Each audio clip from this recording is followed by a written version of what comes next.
Good morning, my name is Tom, and this is Thomas College, the beginning of learning. It's about adult re-education, that's adults in transition. The class is Who Am I 101? That's a question. That question needs an answer before you can start our primary objectives, how to get a great job or how to start your own company. This is behavioral science, not behavioral science fiction. We're talking about basic human structure, as in four beings. We're four beings. We have instincts and we have human needs. Our beings are, we're a spiritual being, we're a being of intellect, we're a being of emotions, and we're a physical being.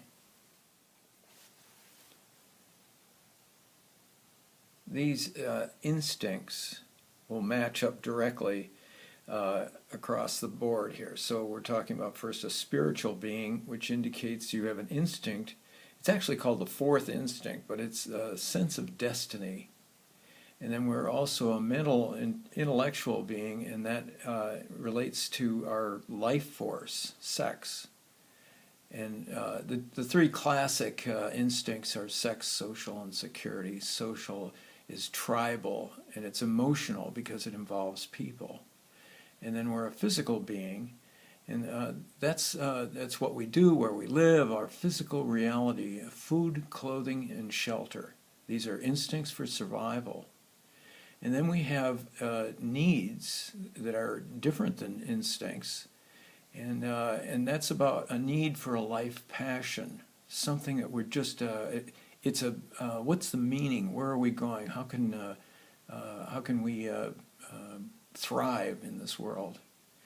And then there's the three classic ones. It's about someone to love, and this of course relates all across, as they all do, to the mental and the life force. And someone to love is a primary human need. And then when we look at an intellectual being, an emotional being, that's people, it's our social, it's our tribal, and that will give us something to hope for. People give us hope. And in security, food, clothing, and shelter, and we need to do something, and what we do provides food, clothing, and shelter. This is that larger view of the four beings. This is us as a spiritual being. This is us as a mental being, a being of intellect. This is us as an emotional being, and over here is a physical being. So we've just taken it and blown it up. This is a close-up as we drop down to the lower left-hand corner, where we're talking about being a spiritual being. And there's some notations in here. The Greeks have a definition of love. It's in four parts. Unconditional love is agape. We won't go into all that razzmatazz, but it has a defect, a corresponding defect, and the defect, a spiritual defect, is indifference or apathy. So, and that's physical, mental, emotional, and spiritual. So it's all-encompassing. That defect, the opposite of love isn't hate, it's indifference. So the virtue then is love. That's the default position. And it's in our 12-step programs, it's steps 1, 2, and 3 address that directly. And it relates to instincts. So we've seen that in these previous slides. So now I put us up to the upper left-hand corner where I was going into the four beings. And the Greeks got their word that's around love and its community. That's what that means up there. We have 7 sins. That's our defects, 7 deadly sins. The 8 being apathy, which drops down below into our spiritual. So it's, anyways, it's the 8th deadly sin is apathy. So it's envy, greed, gluttony, pride, anger, lust, and sloth. The memory word for that is egg pals. That's EGG, envy, greed, gluttony, etc. And those have corresponding virtues. They're cardinal and theological virtues that each one of those defects defaults to.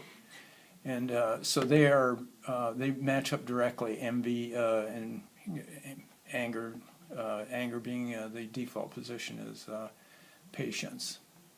And it's reflected in the steps 4, 5, 6, and 7 of our 12-step programs. These are thought disorders, and they can go to our great character virtues. Now we're at the upper corner of the larger diagram, and this is emotional. This is about people. And the Greeks' idea on this is that it's acceptance as a form of love. It's an acceptance. The defective character is a worldview of chaos. It's just totally erratic. Why do people do what they do? Woo, woo, woo, woo, woo. And the virtue, it defaults to a virtue of flexibility. When you make peace with this, what you start to become is a very flexible person. And it corresponds in the 12-step programs to steps 8 and 9. That's about making amends to people. And it's an intuitive form of... And now we're at the lower right-hand corner of the bigger diagram, and this is your physical world, your environment. The Greeks have some terminology that relates to this being personal. It's physical, it's personal. It's the trees, it's the birds, it's the whole thing, everything that's around you. And the defects are based in isolation. You can't do the physical world alone. You need people. You're vulnerable at the level of faults. That's pain, hunger, angry, lonely, tired, and stress. That can drive you into an isolation, one form or another. And the virtue is a passion for life. It's obvious. Okay. And then it's steps 10, 11, and 12, and they're always paraphrased the same way. Clean house, that's 10. Trust God, help others. This is about getting out of yourself on a physical level and ignoring your vulnerabilities, because they will lead you to a higher life.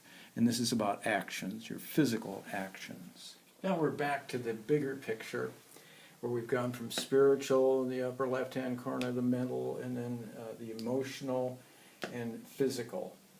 Two questions involved here. One is, who am I? The other question is, how can I help? That's exactly what goes on in the 12-step programs, and they're direct related. It's not subtle.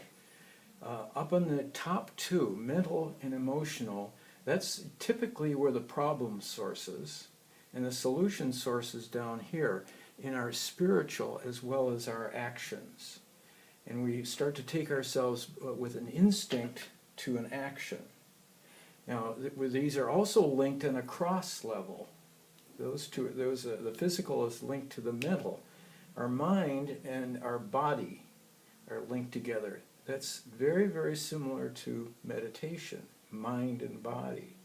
These are non-logical, spiritual and emotional. They're vapors. They are not logical, but they are linked together. So as an emotional being, we're doing intuitive things. As a spiritual being, we're going to our instincts, our higher instincts. This is the source of solution down here. That solution, and it's got to be backed by actions, otherwise it's useless. We've looked at the behavioral science. Who am I? 101. We've looked at structure. We're four beings. We have instincts and we have needs. And finally, we're looking at overview. This is what are you all about as a spiritual being? What are you all about as an intellectual, a mind-based being? Thought disorders. What are you all about as an emotional being? People. Are you more interested in this kind of a world or this kind of a world? Are you, this would be upfront type person that likes to deal with people. This is a person that is essentially backroom of the thinker, the researcher, the guy hidden in the back.